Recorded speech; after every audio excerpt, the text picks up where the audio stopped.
Hello friends, welcome to my YouTube channel. दोस्तों, आज के सेशन में हम लोग करेंगे सीडीपी के 15 महत्वपूर्ण क्वेश्चन जो कि एग्जाम में पूछे जा चुके हैं। इससे आपको हेल्प मिलेगी आने वाले एग्जाम्स के लिए कि किस तरीके से एग्जाम में क्वेश्चन पूछे जाते हैं। और दोस्तों बता दें, इसी तरीके की डेली बाई डेली आपको एक क्लास मिल जाती है जिसमें EVS, math pedagogy, Hindi pedagogy और सीडीपी के बेहतरीन क्वेश्चन आपको देखने को मिल जाते हैं। तो चलिए आज का पहला क्वेश्चन शुरू करते हैं दोस्तों करना। तो आज का पहला क्वेश्चन रहा कि एक बच्ची कहती है धूप में कपड़े जल्दी सूख जाते हैं। वह डैश की समझ को प्रदर्शित कर रही है।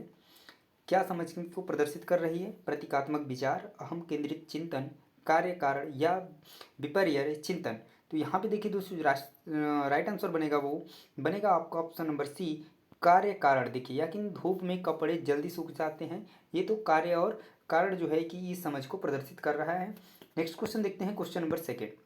क्वेश्चन नंबर सेकंड में पूछा गया है दोस्तों कि निम्नलिखित में से कौन सा एक सही मिलान वाला जोड़ा है?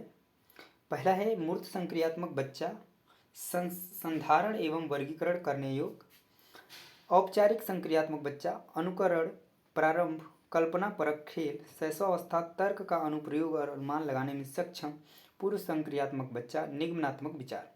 ठीक है, यानी कि मूर्त संक्रियात्मक बच्चा किस तरीके के करने के योग्य होता है, ये आपको ये उसका मिलान दिया हुआ है। औपचारिक में उसका मिलान दिया हुआ है, शैशवावस्था में दिया हुआ है और पूर्व संक्रियात्मक बच्चे का भी दिया हुआ है। इसमें से कौन सा सही है वो आपको बताना है। तो यहाँ पे जो राइट आंसर बनेगा दोस्तों, ऑप्शन नंबर एक बिल्कुल सही होगा। यानी मूर्त संक्रियात्मक बच्चा जो है वो क्या कर सकता है, वर्गीकरण कर सकता है, करने योग्य होता है। ठीक है, नेक्स्ट क्वेश्चन देखिए, question number third. Question number third में पूछा गया है दोस्तों कि डैश के विचार से सक्रिय ज्ञान निर्माता, ठीक, यानी कि डैश के विचार से बच्चे सक्रिय ज्ञान निर्माता तथा नन्हे वैज्ञानिक हैं जो संसार के बारे में अपने सिद्धांतों की रचना करते हैं। तो किसके विचार के अनुसार ऐसा है? क्या स्किनर ने ये कहा है, पैलाव, श्रहनहबद और पियाजे? तो यहाँ पे इस चीज़ को कहा है किसने? तो पियाजे साहब ने ये चीज़ बताया है कि बच्चे जो है कि क्या है, सक्रिय ज्ञान निर्माता और नन्हे वैज्ञानिक हैं। नन्हे वैज्ञानिक से आप याद रखेंगे हमेशा, जब भी ऐसा आए तो जीन पियाजे आपके माइंड में तुरंत आना चाहिए। नेक्स्ट क्वेश्चन देखिए, अगला क्वेश्चन, क्वेश्चन नंबर 4 दोस्तों। वाइगोत्स्की से क्या क्वेश्चन पूछा गया है?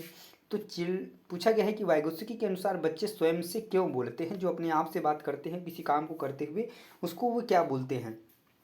क्या बच्चे अहम केंद्रित होते हैं, या बच्चे अपने कार्य को दिशा देने के लिए बोलते हैं, या बच्चे अपने प्रति वयस्कों का ध्यान आकर्षित करने के लिए बोलते हैं, या बच्चे स्वभाव से बहुत बातूनी होते हैं? तो ये देखिए, यहाँ पे जो राइट आंसर बनेगा दोस्तों, ऑप्शन नंबर बी बिल्कुल सही होगा। यानी कि बच्चे जो है अपने कार्य को दिशा देने के लिए बोलते हैं, या फिर प्राइवेट स्पीच इसको कहते हैं, इसको भी ध्यान दीजिएगा। अगला क्वेश्चन देखिए दोस्तों, क्वेश्चन नंबर 5। क्वेश्चन नंबर 5 में पूछा गया है कि मानसिक संरचनाएं जो चिंतन के निर्माण प्रखंड हैं, इसके लिए पियाजे ने किस शब्द का प्रयोग किया है? स्कीमा, विकास का क्षेत्र, जीन या परिपक्वन प्रखंड? तो देखिए, जो दिया है कि मानसिक संरचनाएं जो चिंतन के निर्माण में प्रखंड हैं, इसके लिए ने जिन पियाजे साहब ने जो शब्द यूज किया है वो क्या है? स्कीमा है, इसको याद रखिएगा। नेक्स्ट क्वेश्चन देखिए, क्वेश्चन नंबर 6 दोस्तों। क्वेश्चन नंबर 6 में पूछा गया है क्या कि एक बच्चा तर्क प्रस्तुत करता है कि आप यह मेरे लिए करें और मैं आपके लिए करूँगा। यह बच्चा कोहल वर्ग की नैतिक तर्कड़ा की किस अवस्था के अंतर्गत आएगा? पहला है आपका सहायक उद्देश्य अभिमुखीकरण, दूसरा है दंड और आज्ञापालन अभिमुखीकरण, अच्छा लड़की अच्छा लड़का अभिमुखीकरण, सामाजिक अनुबंध अभिमुखीकरण। तो देखिए, यहाँ पर बात क्या हो रही है? सहायता के, यानी कि सहायक से रिलेटेड है कि आप मेरे लिए यह करिए, मैं आपके लिए ये करूँगा। तो साफ साफ पता चल रहा है यहाँ पर क्या है, सहायक उद्देश्य अभिमुखीकरण है, और ये इस क्वेश्चन का राइट आंसर बनेगा। नेक्स्ट क्वेश्चन देखिए दोस्तों, क्वेश्चन नंबर 7। क्वेश्चन नंबर 7 में पूछा गया है कि अमूर्त वैज्ञानिक चिंतन के लिए क्षमता का विकास निम्नलिखित अवस्थाओं में से किसकी एक विशेषता है? संवेदी गतिक अवस्था, पूर्व संक्रियात्मक अवस्था, मूर्त संक्रियात्मक अवस्था, औपचारिक संक्रियात्मक अवस्था। तो देखिए, यहाँ पर बोला है अमूर्त वैज्ञानिक चिंतन के लिए, और अमूर्त से आप लोग हमेशा याद रखेंगे एक चीज़ कि औपचारिक, क्या चीज़? औपचारिक संक्रियात्मक अवस्था से ये रिलेट करता है। नेक्स्ट क्वेश्चन देखिए, क्वेश्चन नंबर 8। क्वेश्चन नंबर 8 में पूछा गया है दोस्तों कि बच्चों के बारे में निम्नलिखित कथनों में से किस कथन से वाइगोत्स्की सहमत होते हैं? तो बच्चे समवयस्कों और वयस्कों के साथ सामाजिक अंतःक्रिया के माध्यम से सीखते हैं। बच्चे तब सीखते हैं जब उनके लिए आकर्षक पुरस्कार निर्धारित किए जाएं। बच्चों के चिंतन को तब समझा जा सकता है जब प्रयोगशाला में पशुओं पर प्रयोग किए जाएं, या बच्चे जन्म से शैतान होते हैं और उन्हें दंड देकर नियंत्रित किया जाना चाहिए। तो देखिए, जब भी वाइगोत्स्की की बात आए तो आपको तीन चीज़ें दिमाग में हमेशा आनी चाहिए। क्या है वो तीन चीज़ें?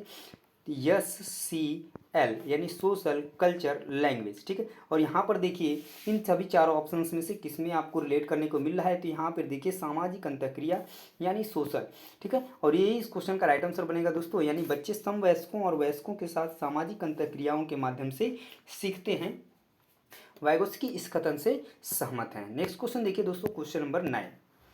क्वेश्चन नंबर 9 में पूछा गया है कि नवीन जानकारी को शामिल करने के लिए वर्तमान स्कीमा में बदलाव की प्रक्रिया क्या कहलाती है? अनुकूलन, आत्मसात्करण, समायोजन या अहम केंद्रिता। तो इसको हम लोग क्या कहते हैं दोस्तों, यानी बदलाव की जा रही है, तो इसके लिए जो वर्ड यूज होता है वो क्या है, समायोजन कहलाती है यह प्रक्रिया। ये चीज़ आप लोग याद रखेंगे। नेक्स्ट क्वेश्चन देखिए, क्वेश्चन नंबर 10। क्वेश्चन नंबर 10 में पूछा गया है दोस्तों कि पियाजे के सिद्धांत के अनुसार बच्चे निम्न में से किसके द्वारा सीखते हैं? सही प्रकार से ध्यान लगाकर जानकारी को याद रखना, समाज के अधिक योग्य सदस्यों के द्वारा उपलब्ध कराए गए सहारे के आधार पर, या अनुकूलन की प्रक्रियाएं, या उपयुक्त पुरस्कार दिए जाने पर अपने, ठीक है। तो यहाँ पे जो राइट आंसर बनेगा दोस्तों, ऑप्शन नंबर सी बिल्कुल सही होगा इस क्वेश्चन के लिए, कि पियाजे के सिद्धांत के अनुसार जो बच्चे जो है इस किसके द्वारा सीखते हैं, तो अनुकूलन की प्रक्रियाओं के द्वारा सीखते हैं। नेक्स्ट क्वेश्चन देखिए दोस्तों, क्वेश्चन नंबर 11। क्वेश्चन नंबर 11 में पूछा गया दोस्तों कि पियाजे अनुमोदन करते हैं कि पूर्व संक्रियात्मक बच्चे याद रखने में असमर्थ होते हैं। निम्नलिखित कारकों में से किसको उन्होंने इस असमर्थता के लिए जिम्मेदार ठहराया है? परिकल्पित निगमनात्मक तार्किकता की अयोग्यता, व्यक्तिगत कल्पित कथा, विचार की अनुत्क्रमणीयता, उच्च स्तर की अमूर्त तार्किकता की कमी। तो यहाँ पे जो राइट आंसर बनेगा दोस्तों, ऑप्शन नंबर सी बिल्कुल सही होगा, यानी कि विचार की अनुत्क्रमणीयता के कारण, ठीक है। नेक्स्ट क्वेश्चन देखिए, क्वेश्चन नंबर 12। क्वेश्चन नंबर 12 में पूछा गया है दोस्तों कि वाइगोत्स्की द्वारा तथा पियाजे के परिप्रेक्ष्यों में एक प्रमुख विभिन्नता है, तो वो विभिन्नता क्या है? व्यवहारवादी सिद्धांतों की उनकी आलोचना, बच्चों को एक पालन पोषण का परिवेश उपलब्ध कराने की भूमिका, भाषा एवं चिंतन के बारे में उनके दृष्टिकोण, ज्ञान के सक्रिय निर्माताओं के रूप में बच्चों की संकल्पना। तो देखिए यहाँ पर जो उनके बीच में भिन्नता पाई जाती है वो भाषा एवं चिंतन के बारे में उनके जो दृष्टिकोण हैं वो अलग अलग हैं। ये इस क्वेश्चन में पूछा गया था और यही क्वेश्चन का राइट आंसर बनेगा। नेक्स्ट क्वेश्चन देखिए दोस्तों, क्वेश्चन नंबर 13। क्वेश्चन नंबर 13 में पूछा गया है कि कोहलबर्ग के सिद्धांत की एक प्रमुख आलोचना क्या है? तो कोहलबर्ग ने बिना किसी अनुभूतिमूलक आधार के सिद्धांत प्रस्तुत किया, या कोहलबर्ग ने प्रस्ताव किया कि नैतिक तार्किकता विकासात्मक है। कोहलबर्ग ने पुरुषों एवं महिलाओं की नैतिक तार्किकता में सांस्कृतिक भिन्नताओं को महत्व नहीं दिया। कोहलबर्ग ने नैतिक विकास की स्पष्ट अवस्थाओं का उल्लेख नहीं किया।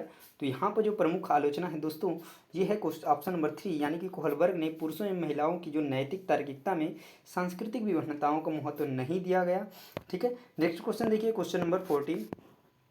क्वेश्चन नंबर 14 में पूछा गया दोस्तों कि अध्यापिका ने ध्यान दिया कि पुष्पा अपने आप किसी एक समस्या का समाधान नहीं कर सकती है, फिर भी वह एक वयस्क या साथी के मार्गदर्शन की उपस्थिति में ऐसा करती है। इस मार्गदर्शन को क्या कहते हैं?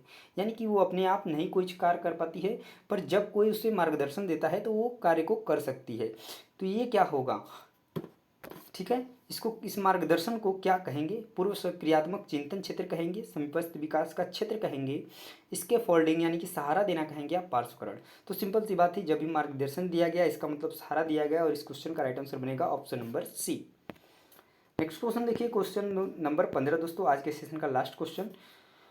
लॉरेंस कोहलबर्ग के सिद्धांत में कौन सा स्तर नैतिकता की अनुपस्थिति को सही अर्थ में सूचित करता है? तो देखिए नैतिकता की अनुपस्थिति की बात की गई है, और तो किस लेवल पे ये होता है ये बताना है आपको। Level 4, level 1, level 2 and level 3। तो देखिए अनुपस्थिति कब होगी?